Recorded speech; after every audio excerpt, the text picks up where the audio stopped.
Yay Media Group. He goes, about yesterday, and like is talking. I go, what happened yesterday? I was like, what?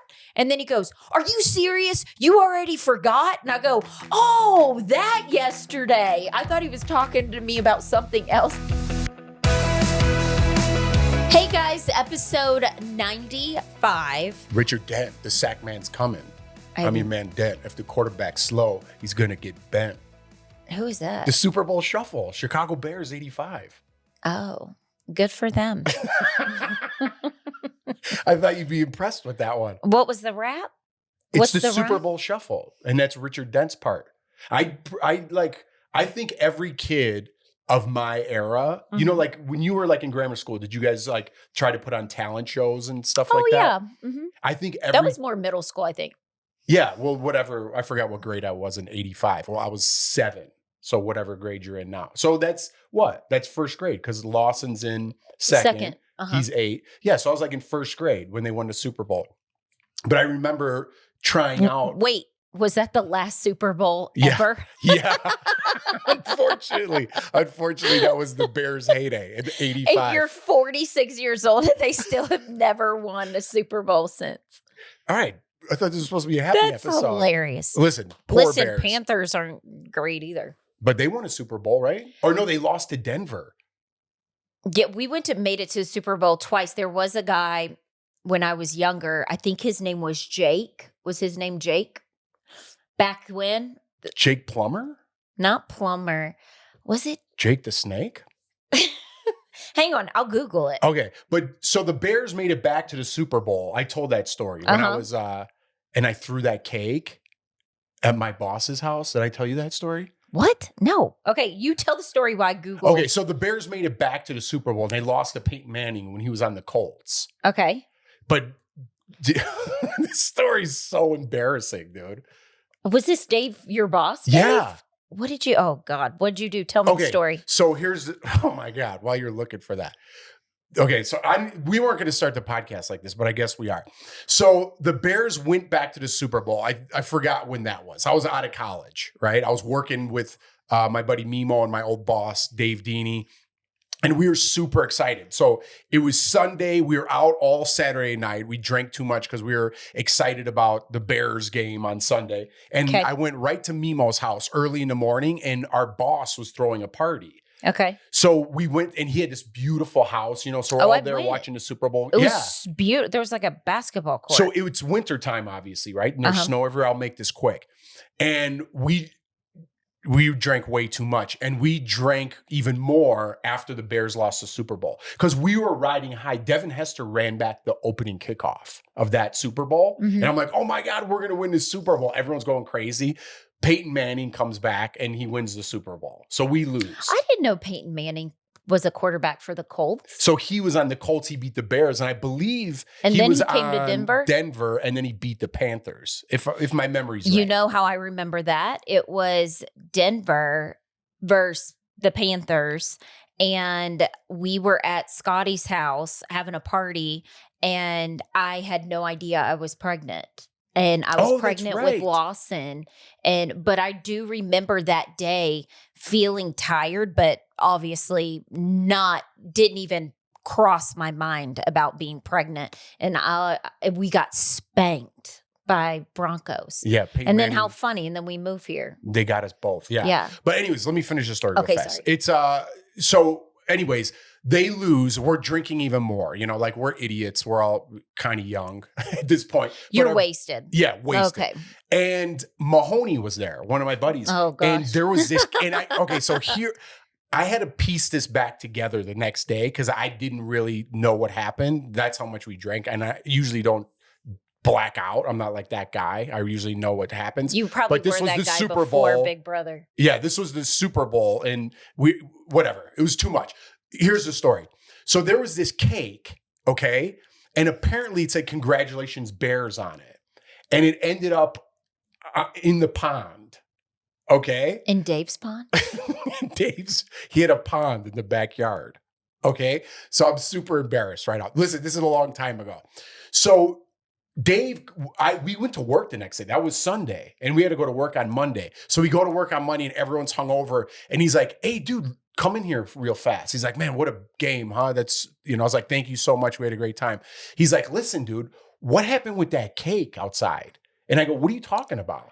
And he goes, "Dude, there's a Bears cake out there, and my dog ate all the icing, and it's sick, and he threw up like blue everywhere." And I was like, "That's weird." I'm like, "I don't know what you're talking about." And he's like, "You don't?" And I'm like, "No, I don't." And he's like, "Are you sure?" I'm like, "Yeah, what are you talking about?" So I go back to my desk. I'm like, "What is he talking about with that cake?" I'm like, "Did I do something with that cake?" And I text Mahoney. I'm like, "Dude, did you bring a cake or something?" And he's like, "No, there was one there." And he goes, "Remember it got smashed?" And I started piecing it back together. I'm like, "Wait a second. I remember seeing that cake with you." I'm like, "Did you smash that cake?" He goes, "No." He goes, "I smashed it inside because I was pissed." He goes, "But then you took it outside and threw it on the lake because you were mad the Bears lost." And I was like, "Oh my God, I think I did throw that cake in the pond." And I'm like, "Oh my God, dude." I'm like, so I'm piecing it back together, Mahoney. I talked to my buddy Mimo. I'm like, "Dude, did I throw that cake in that pond?" He's like, "I think you might have." So I went back into Dave's office and he's on the phone with his wife. He's like, "No, I don't know who threw the cake." He's like covering up, but I think he knew. I'm like, "Hey, Dave, dude, I think I threw that cake in the pond." And he's like, "It's fine." He wasn't even mad. He's like, "It's fine." He goes, I think I was pissed off the Bears. I drank too much, dude." I'm like, "Oh my God, I'm so embarrassed. I didn't know I did that." But his dog, by the way, the pond was frozen. So it just was on top of the ice. So I walked out there and it was snow everywhere. And I threw the cake because I was mad the Bears lost. And I didn't even remember, at my boss's house. That's so embarrassing. So now people wonder why I can't get a job. I'm kidding. That was a long time ago. Me and my boss are cool. That was before Big Brother, right? Yes, because you weren't working for Dave when I was dating you. I think it was before Big Brother. So you were like 30. Yeah. I was out of college. Thank God you had Dave.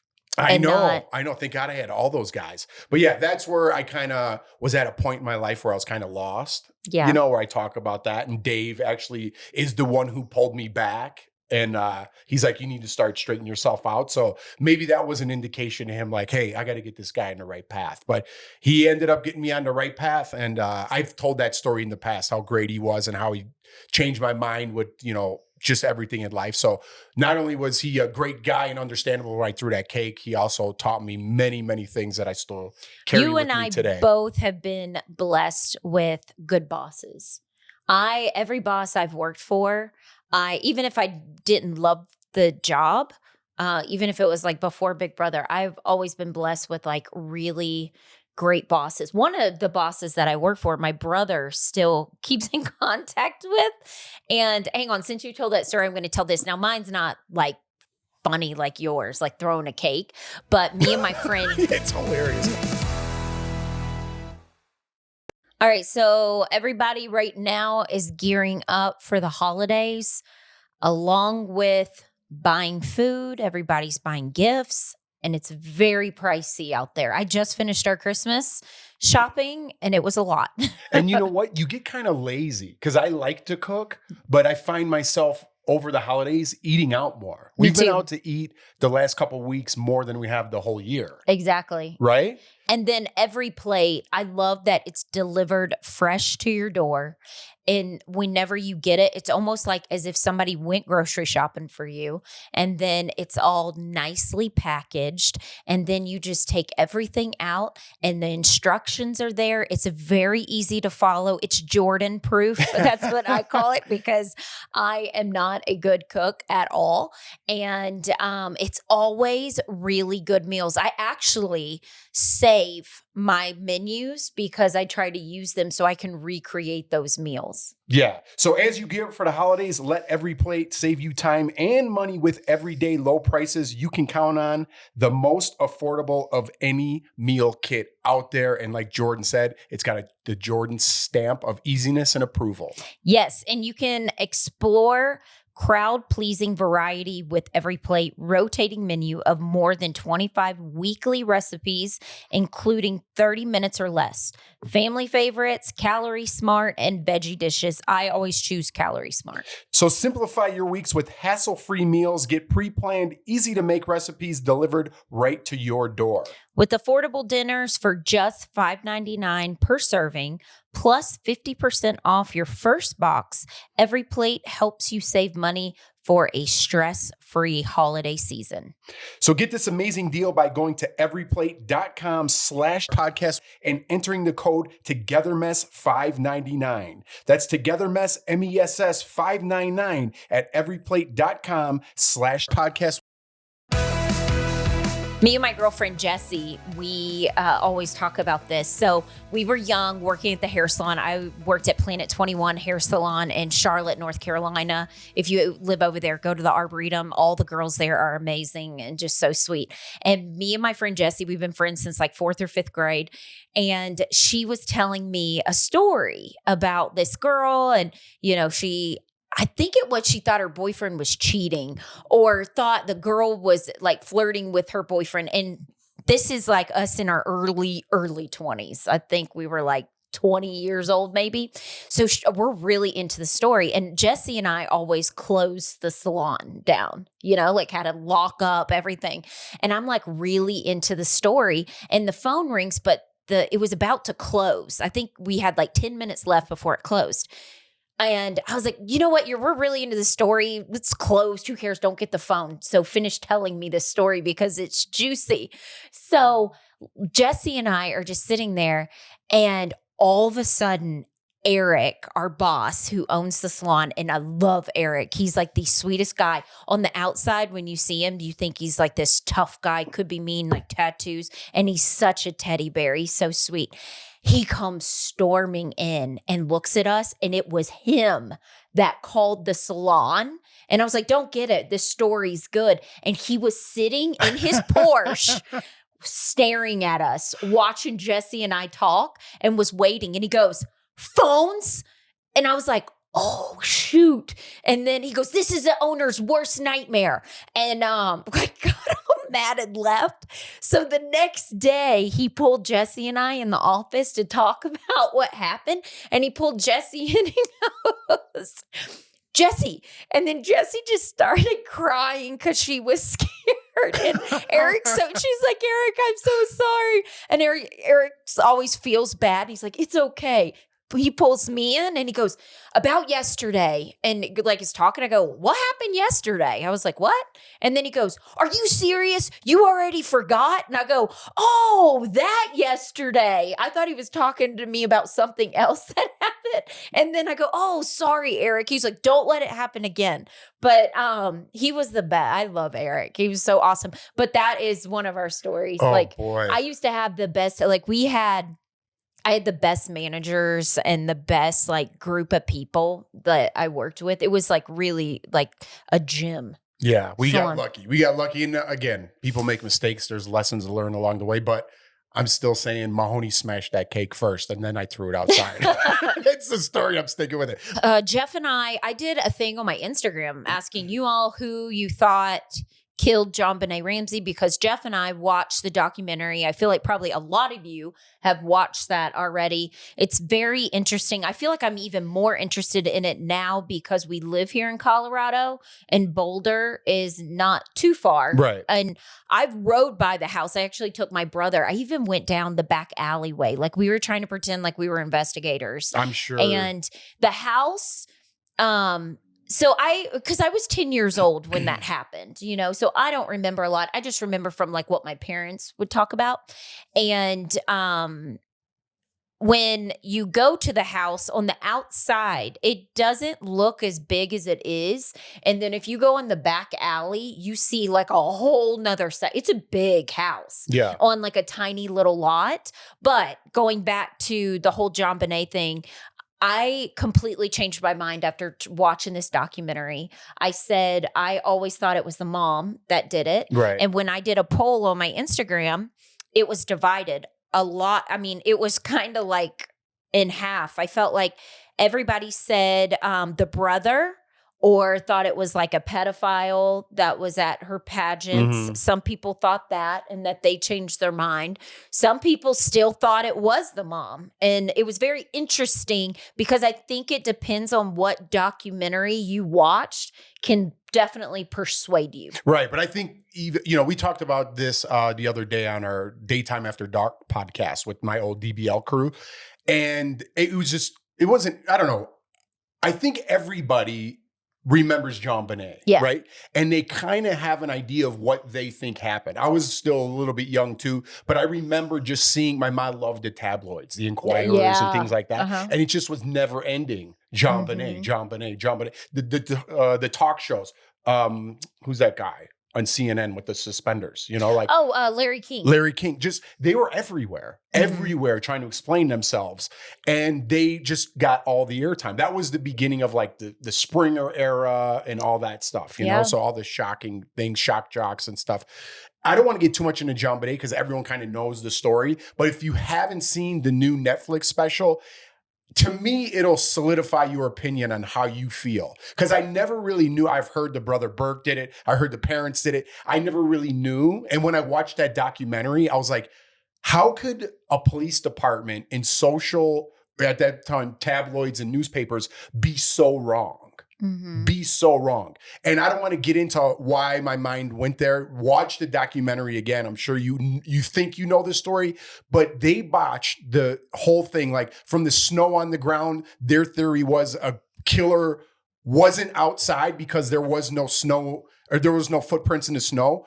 The backdoor pictures show there was no snow. I mean, that detective screwed up everything. And he went on Larry King face to face with the parents and he was so brainwashed with being right that he couldn't see the truth. And if it wasn't for that second investigator, that guy John Smith, that they said was the Sherlock Holmes. Yeah. He was from Colorado Springs, I believe. Right. And he came in and set everybody straight. But I don't want to get too much into that because my opinion is the parents had nothing to do with it. Neither did the brother. That's my solid opinion. If you watch that documentary, you might have a different outtake. I don't see how you can, but it's just weird that even if you poll America right now, because everybody knows who JonBenét Ramsey is, there's still going to be, I'd say half the country would say, yeah, the parents did it or the brother did it. Because, and this is what I kind of wanted to get into that we didn't talk about on the podcast, how social media now and the media just in general can totally influence your mindset. But a lot of people aren't even convinced of that. It's kind of like conspiracy theory of how the media can persuade you one way or the other. Do you see what I'm getting at? Oh, yeah. Like now with the election, you hear one thing about one candidate, one about the other, and they're totally inflated and blown up. But some people, no matter what side you're on, bite onto it and they won't let go. And that's where they get all their news and education and they their just rhetoric get a and small socialization. Little bit. Right. And I they think run that's with why it. a lot of people turn to podcasts. I felt like during this election and other people who have started like unbiased reporting. Right. And because there's a girl I follow and I believe it was the Time. Isn't it Time magazine? I believe they like bashed her. But she's like unbiased news. And then she ended up taking more of one side just because of the news, how they just would attack her, but not getting into politics and anything like that. I'm just but saying that's like her job.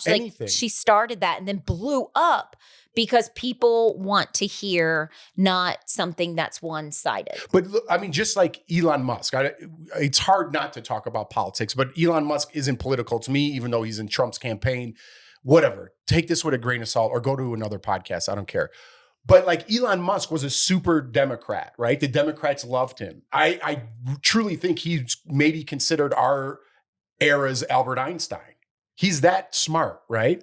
But as soon as he started leaning right politically, all of his inventions sucked. The Tesla sucks. Sky, whatever, link sucks. Oh, he's an idiot. He's so stupid.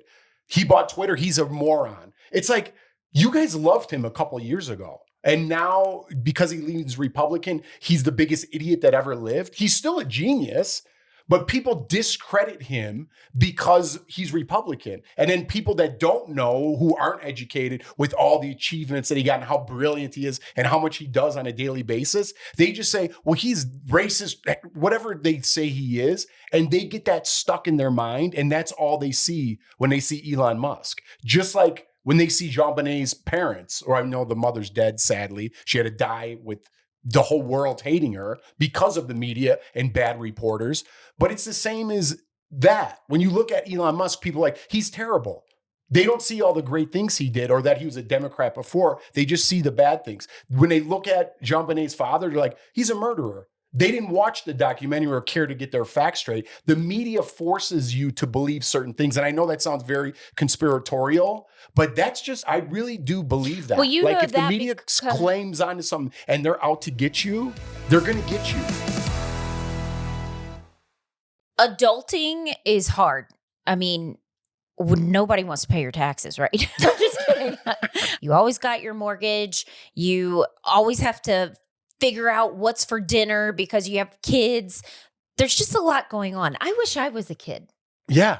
Life was much easier. And you know what's hard as well? Finding a good doctor. As you guys all know, I'm going through some life changes, some job changes, and I recently had to pick up some new insurance.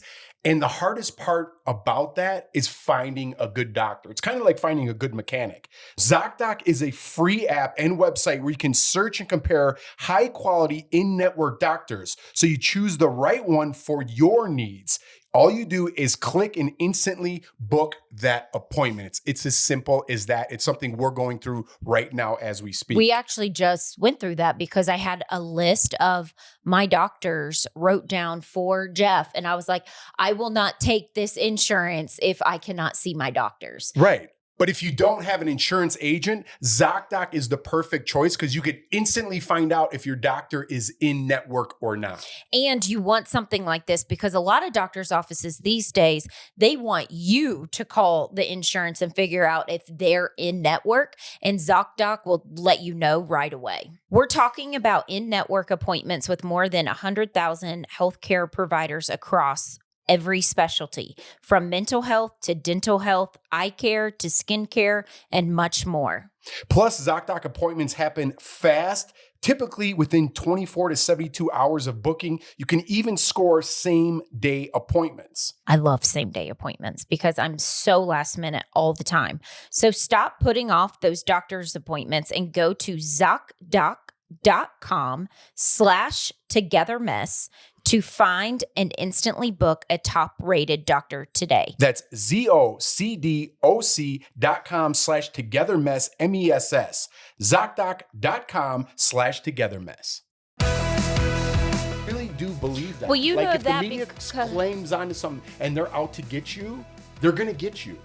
But that's kind of like going back to when you worked at DBL, like people, if you were speaking how you really felt, then people who didn't agree with what you were saying, there was one reporter that used to, I don't know why, he was always coming at you saying you were spreading lies and on Daily Blast Live. A reporter? It was like, he's like a reporter person on his Instagram, and you know who I'm talking about. Yeah. But and say just because you were giving your opinion, but that reporter can report something and give his opinion, but he's not spreading lies. Does he really know what's going on? But you're sticking up, saying things about Balenciaga, that whole thing that went on, and you're giving your honest and truthful opinion, but nobody says anything about Kim Kardashian or anybody else that are still promoting it. Right. And really in that ad campaign, it was terrible and you're sexualizing children, and that's okay.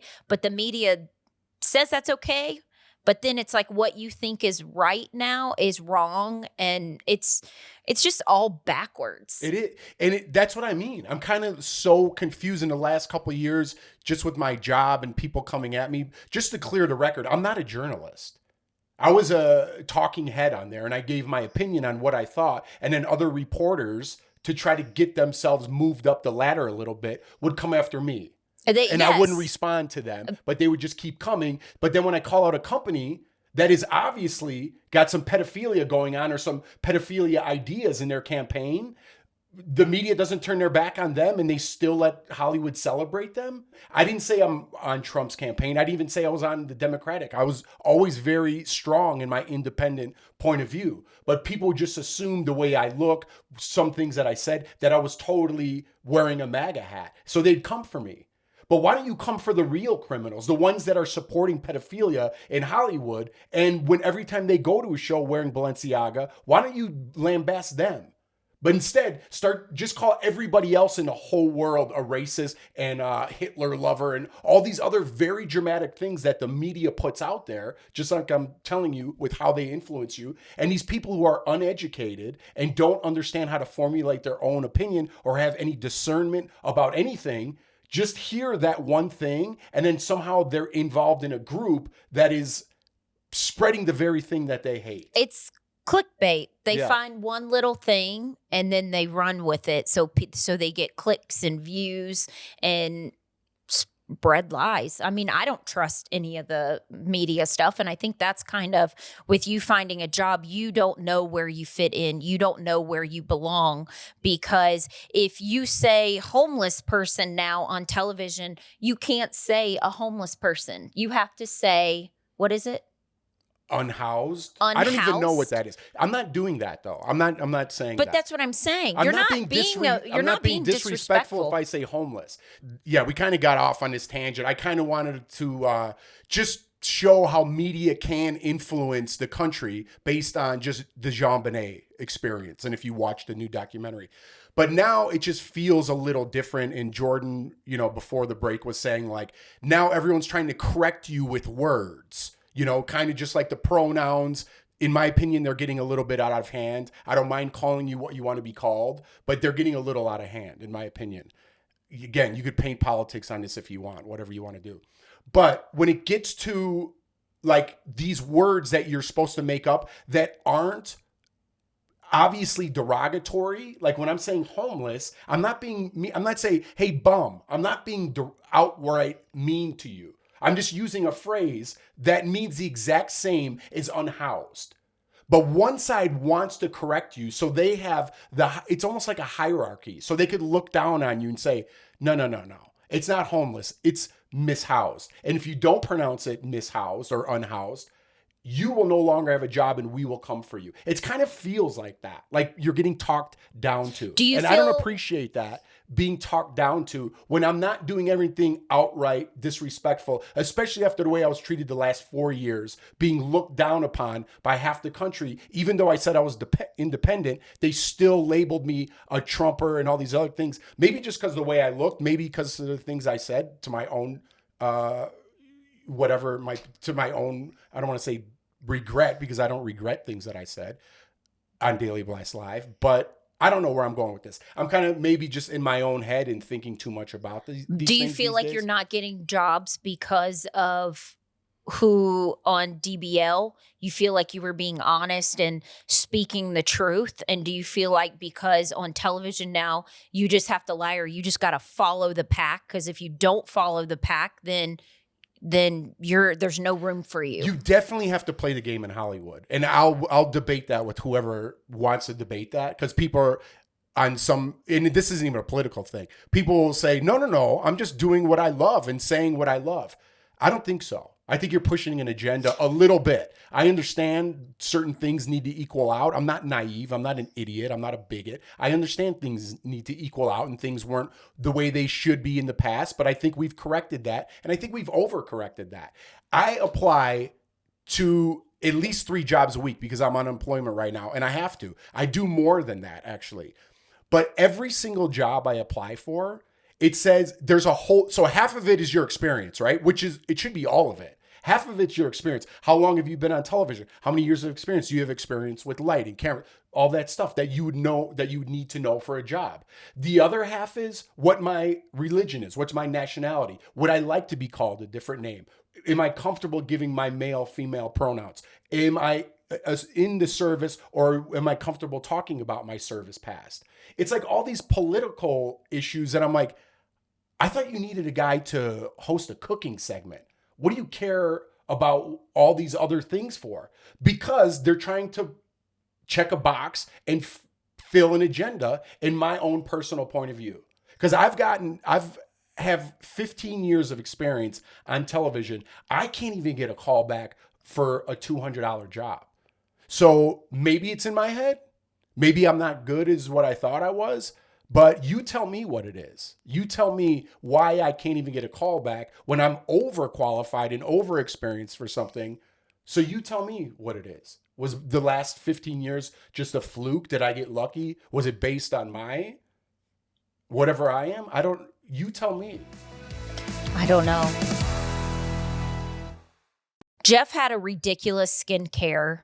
I think he used a bar of soap. That's what your skincare used to be because he didn't want to. It's true. And you didn't. I was getting better as I got older. No.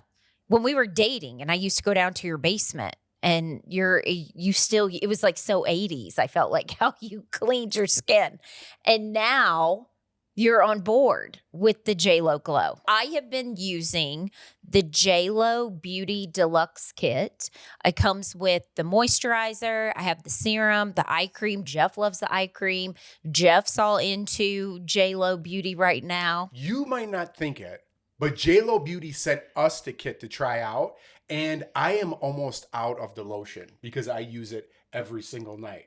You love lotion. Well, there's face cleaner, there's moisturizer, there's under eye cream, and it's so dry here in Denver, I used up all the facial moisturizer. Yeah, the packaging is very pretty. It feels expensive. It's all in one kit. Even Jeff could look beautiful on it. Well, you ever see those memes lately about how guys wash their face as opposed to girls? Yes, like you're rough. Yeah, I'm very rough. Yes. When I wash my face and I need to be more gentle. What's your favorite moisturizer? The Blockbuster. I knew you were going to say that. What do you think the secret is? Okay, it's her 5-step routine. It's featuring 5 multitasking formulas designed to cleanse, refresh, and prep your skin to take on the day. That JLo Deluxe Kit is an easy-to-follow AM/PM solution that gives your skin a smoother, visibly brighter look, improves the appearance of fine lines and wrinkles. That's Jeff. He's got a lot of wrinkles. And, a lot of fine lines in the forehead. And protects against UVAs and UVBs. And when you get your package, there is, it's nice because there's like this little card, a JLo Beauty card that comes in and it tells you what each thing is and how to use it and explains it all for you. And like Jordan said, I really love the Blockbuster Hydrating Cream. No joke. My skin is so much more plump and dewy. And I see why 100% of the people from an 8-week clinical study who tried it had smoother skin. Just look at me. JLo Beauty's products look and feel luxurious with ingredients and packaging that you would expect from the most premium skincare products. That's what I was saying to you guys. You look and feel important. Exactly. So get the only skincare routine you'll ever need. Head to jlobeauty.com/togetherness to receive 20% off plus 3 free gifts, including 2 quality face masks. The face masks are amazing, by the way, and 1 hydrating Bezo balm. Head to jlobeauty.com/togetherness for 20% off and 3 free gifts, a $175 value. That's jlobeauty.com/togetherness, MESS. Yeah, I mean, I think it's like ruined television. It's ruined how things are run. I mean, television is basically going away now because people, I feel like, are turning to other things because they're tired of it. But I don't know if that's it or not. I don't know what the answer is. I don't know why I don't have a job. I don't know what's happening with television. Probably has nothing to do with me or what we're talking about. But I kind of, maybe I'm just still trying to figure things out. And that's one of the things that ran through my mind, that I wouldn't be honest if I didn't share that point of view, because I don't know where I fit in anymore in this business. If there's any business to be had. I think you feel like you can't be honest. You can't give your opinion. You can't be who you are in this business anymore. You have to play the game, because I know a couple people in the business that probably don't agree with a lot of things, but they just follow along so they have a job. And they're not going to give their real opinion. They're just going to follow along. And I feel like that's a lot of people. And you are the opposite. You don't want to do that. So I think you're very confused now, because you're like, there's nothing for me in television because I'm not going to follow. I'm going to be me and I'm going to speak the truth. And that was what was so good about Daily Blast Live, because you were that voice for people to hear, even if people disagreed or reporters attacked you or whatever it may be. But I always tell you, if you stay true who to you are, and you can't fail, you know? You Yeah. have to. No, I know. It's just, I love this business, and I've been thinking a lot about, like, it might be time for me to move on, because I really can't, get a call back. I can't, it's not in the cards. You know, what am I supposed to do? We're creating our own thing here, and we do our, fun stuff, but that type of television that I do, hosting, and, just, I love like food stuff and travel and all that stuff I've done in the past.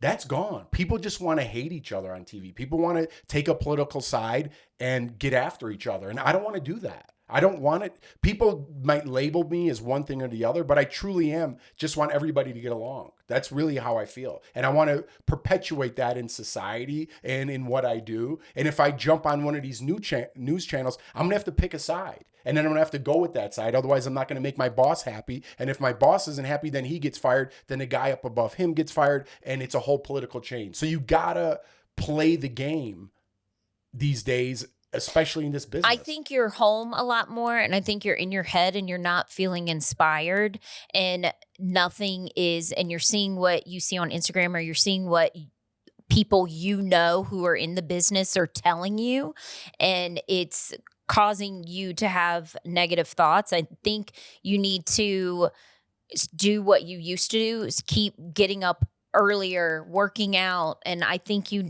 just because there's somebody out there that needs somebody to be honest, and you're that person. It might not be time right yet, but there's room for you somewhere. You have how many years experience? 16 years experience in television. You can't just quit now. So you're just going to quit because other people disagree with you, or are going to label you or attack you for your opinions.